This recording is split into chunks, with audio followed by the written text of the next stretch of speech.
वंदना करके लौटा। यहां हम नमे विनमी की बात देख रहे हैं कि नमे विनमी को वो प्राप्त हो गया, इतनी विद्याएं, और ये लोग विद्याधर कहलाए। क्या कहलाए? विद्याधर कहलाए ये लोग। ऐसा हुआ बंधुओं, ये लोग भौतिक सांसारिक दृष्टि से समृद्ध हुए। भौतिक सांसारिक दृष्टि से हम कहते हैं ये लोग सुख और आनंद में आ गए। अब आगे चलते हैं ऋषभ कथा के अंदर, और यूं कहना चाहूंगा, प्रभु ऋषभ कथा को गाते हैं। प्रभु बोलो, प्रभु ऋषभ कथा को गाते हैं। प्रभु ऋषभ कथा को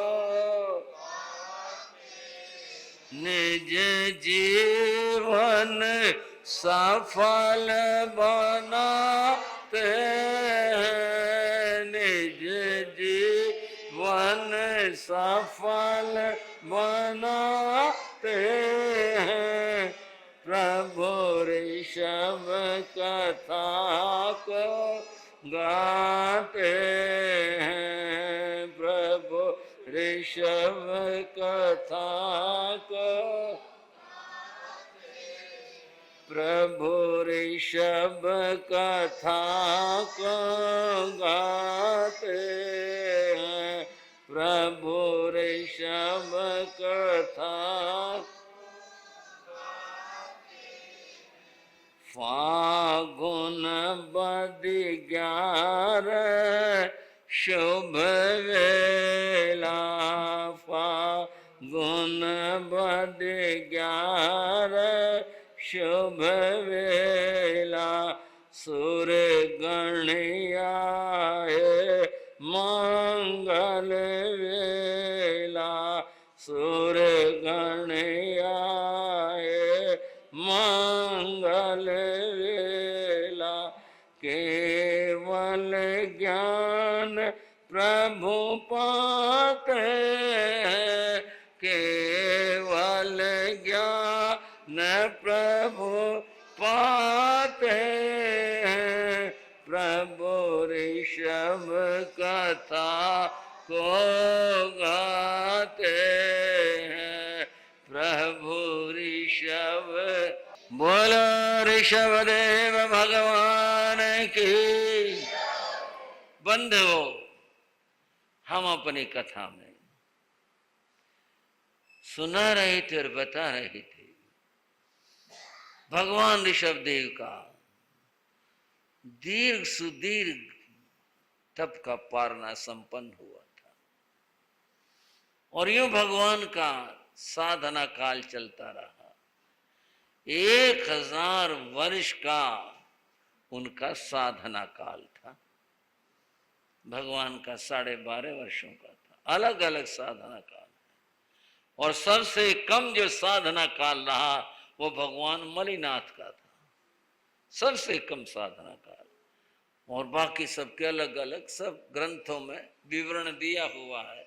ऋषभ देव भगवान का 1000 वर्ष का था, वह संपन्न हुआ, और केवल ज्ञान के बाद भी बंधु आपके सामने प्रस्तुत की गई। अब बात एक और अद्भुत मोड़ पर आती है। वो यह आती है कि भरत चक्रवर्ती को एक साथ 3 समाचार मिले थे। श्राव को याद आया भाइयों?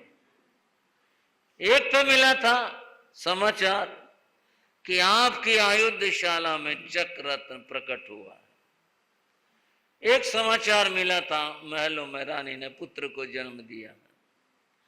एक समाचार मिला था कि भगवान आपके पूज्य पिता श्री भगवान, उनको केवल ज्ञान हुआ था।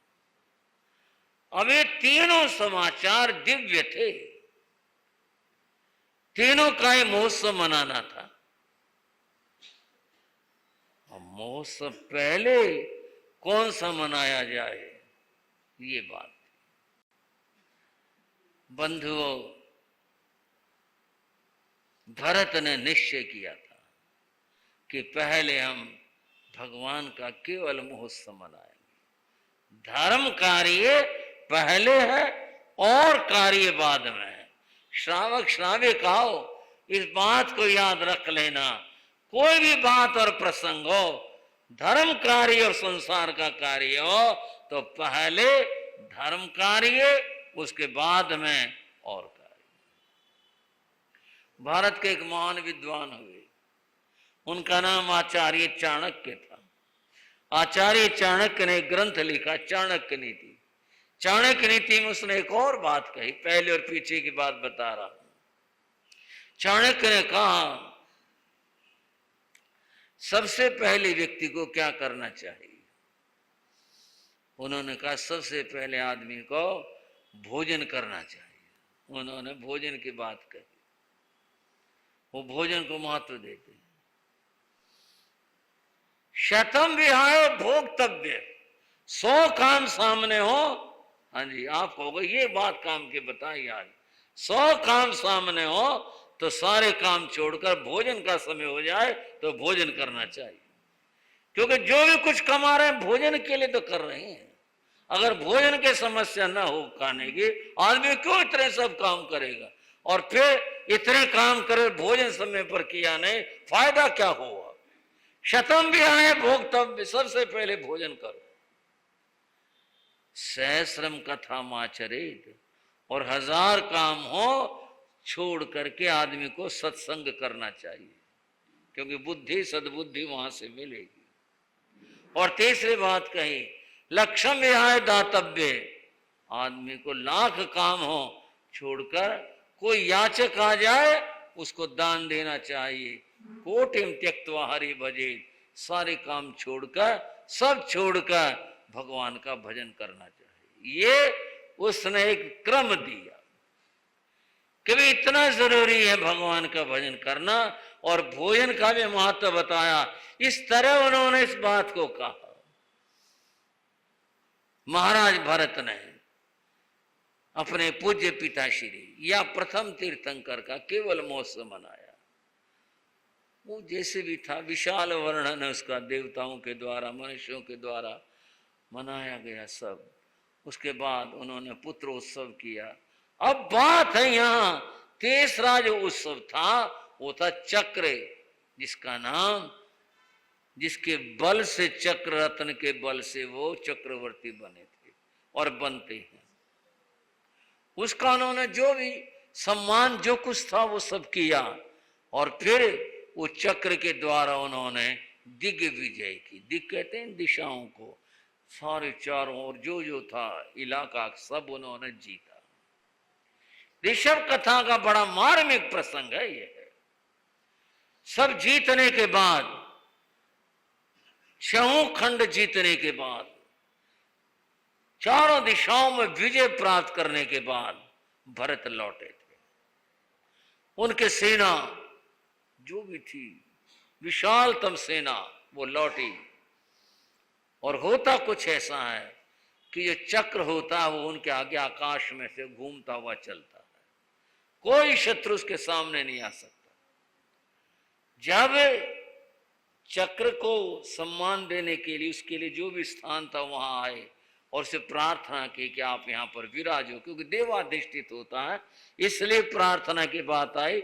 जड़ के लिए तो कोई प्रार्थना नहीं होती, लेकिन प्रार्थना की गई, वो शांत होकर नहीं बैठा। सेनापति से पूछा भरत ने, क्या बात भाई? ये तो इस बात का सूचक है कि भी अभी हमारी विजय अधूरी है। सोचकर उसने विचार करके बताया, हाँ महाराज, आपकी विजय अधूरी है। फिर कौन ऐसा हो गया जिसने हमारी आन नहीं मानी, हमारे झंडे के नीचे नहीं आया? कौन है?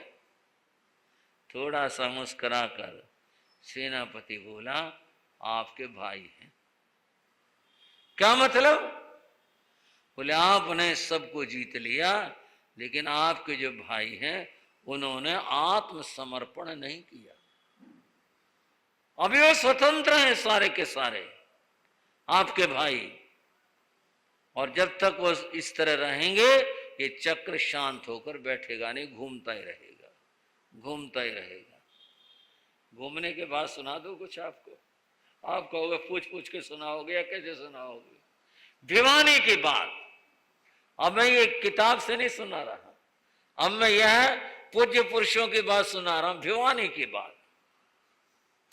भिवानी के अंदर बंधु रोहतक में श्री कनीराम जी महाराज की समाधि बनी हुई है। रोहतक में उनके शिष्य थे श्री नौनंद राय जी महाराज। नौनंद राय जी महाराज वहां भिवानी में ठहरे हुए थे। भिवानी में जैन लोग नहीं थे। ये बात परिचय के रूप में बताते हैं, साधुओं को इस बात से मतलब नहीं होता जैनी है कौन है। साधुओं के लिए सारे ठीक है, सब भक्त हैं, जो भी श्रद्धा से बुला ले वही उनका है। वो भिवानी में ठहरे हुए थे। एक दिन श्री नौनंद राय जी महाराज आहार के लिए गए। एक गली कोई तंग सी थी, भीड़ी सी थी, उसमें एक हवेली थी। हवेलियां तो और भी होंगी पर बात इसकी है, वो किसी सेठ की हवेली थी। श्रद्धालु था, जब तब संतों को मिल जाता, हाथ जोड़ता, प्रार्थना कर लेता, कभी हमारे घर भी आया करो जी भिक्षा के लिए, कह दिया करता। संत ने सोचा चलो आए हैं और चलो आज इनके चलते। उस गली में चले। गली थोड़ी तंग थी। सामने से उसी सेठ की दासी कोई चीज लेने के लिए बाजार को जा रही थी, और उस गली में आमना सामना हो गया संत का और दासी। गली थोड़ी तंग थी, ऐसी तो नहीं थी भाई दो निकल ही ना सके, निकल तो सकते हैं, पर साधु थोड़ा पल्ला बचा के चलते हैं अपना भी, और कह भी देते हैं बहन थोड़ा सा फासले से गुजरना, पल्ला बचा के गुजरना। संत कह भी देते हैं। वो जैसे नजदीक आई तो संत ने कहा बहन पल्ला बचा के निकलना। कोई ऐसा शब्द तो नहीं इसमें, तो बड़ी एक साधु और मर्यादा की बात थी। वो जानती नहीं थी कि जैन साधु, ये तो था भी जैन साधु है, मगर ये पल्ला नहीं लगने देती स्त्री का, तो वो ये नहीं जानती थी। यूं कहती पल्ला बचा के रखना। वो तो जी गुस्से में आ गई, बोले ओ मुंह पटिया, तेने बदबू आदमी में से तो पल्ला बचा कर रखियो, हम ऐसे हैं और तुम तो नाते भी नहीं। उसने तो ये बात सुना हमारी, कही साधु चुप, अब क्या जवाब देंगे इस बात का। और वो फिर बड़े उससे जना भद्र से तरीके से ऐसे निकली कि रोक के दिखा दे कोई। संत ने बना पल्ला बचा ले, दीवार से लग गई। जब वो बराबर से गुजरी, उसके हाथ में कटोरी थी। अब घुमाने की बात कह रहा हूं, वो कटोरी थी हाथ में। उन्होंने मंत्र पढ़ा और यूं कर दिया कटोरी पर, मंत्र पढ़ा और यूं कर दिया। करते ही कटोरी ने चक्कर काटना शुरू कर दिया हथेली पर। तो पहले तो उसको धोखा हुआ कि ये टेढ़ी मेढ़ी क्या, उसने साथ पर ले लिया, आगे निकल गई। वो यहां भी घूमने लगे। वो डर गई, घबरा गई कि क्या बात हुई, कटोरी बंद ही ना हो, घूमती रहे। वो दौड़ करके घर आई। घर आकर के सेठानी सेठानी सेठानी ये क्या हो गया, और क्या करूं, डरती ने फर्श पर रख दी कटोरी। कटोरी वहां भी घूमे बड़ी तेजी के साथ में। वो बोले ये क्या लिया ही तू? बोले माता जी क्या लिया, ये को मुंह बंदा मिल गया। उसने यूं कर दिया इसके ऊपर। बोले मुंह बंदे ऐसे तो नहीं होते, उन्होंने क्यों कर दिया? अपने बात कौन बताए कि मैंने उनको क्या सुना दिया, अपने बात तो कुछ बताएं। बोले ना वो गली में आ रहा था, उसने मेरी कटोरी भी यूं कर दिया। बोले रोक इसको, अब उसको हाथ कौन लगाए, अपने आप जो कटोरी घूम रही है। सेठ को बुलाया, दुकान पर जहां भी था उसको बुलाया, उसको कहा। वो भी देख कर डर गया। बोले ये क्या भूत लिया है, घर के अंदर ये क्या लिया है? बोले ऐसे ऐसे हुआ। वो जी श्री नौनंद राय जी महाराज के पास पहुंचा, जाके पांव पकड़ लिया। बोले जी माया ने समेटो, बोले क्या बात है भाई? बोले ना जी, घर चलो। पांव पकड़े, बहुत विनय करी, घर लेके आया। बोले जी ये इसको आप रोको, ये तो पागल है, दासी, वो जो भी कुछ कहा ऐसी ये ना समझ है, इसने पता नहीं था, इसने क्या कह दिया हमें नहीं पता, हम जो माफी मांगते हैं। ऐसा मंगली सुनाई, कटोरी अपने शांत हो गए, ऐसे होगी चुपचाप। चमत्कार को नमस्कार है दुनिया में। उसके बाद भिवानी में इतने भगत बने, जैनी भी बने और बहुत भगत बने। उसके बाद तो संतों के और भक्तों की नगरी भिवानी के अंदर जैन संतों का बड़ा मान सम्मान बहुमान। और यही वजह के आगे जाकर के गुरु महाराज महाराम जी के वहां चतुर्मास हुए भिवानी के अंदर। ये उनसे थोड़ा सा ऊपर की बात है। इस प्रकार की बात, ये घूमने वाला मामला तो बड़ा है, ऐसा है। और ये बात केवल कहानी नहीं है, ये तथ्यपूर्ण बात है, ऐसा हुआ था। बंधुओं, चक्र शांत नहीं हुआ तो भरत ने कहा कि भाई इसको शांत करो। ये काम तो जो था सेनापति का था।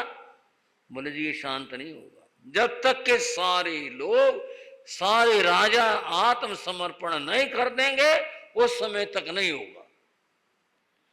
तो कौन रह गए? बोले आपके भाई रह गए, उन्होंने आत्मसमर्पण नहीं किया।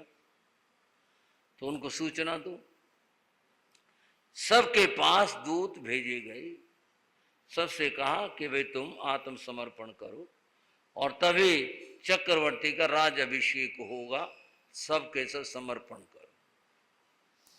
98 जो भाई थे उनके पास ये समाचार पहुंचा, वो आपस में मिले और मिलने के बाद आपस में कहने लगे भाई ये भरत का दूत ये समाचार दे के गया है, अब पिताजी ने हमारे को राज दिया, ये हमारा राज छीनना चाहता है, इसका सामना तो हम नहीं कर सकते। इसकी तो बहुत बड़ी सेना है, इसका तो बहुत बहुत बल है।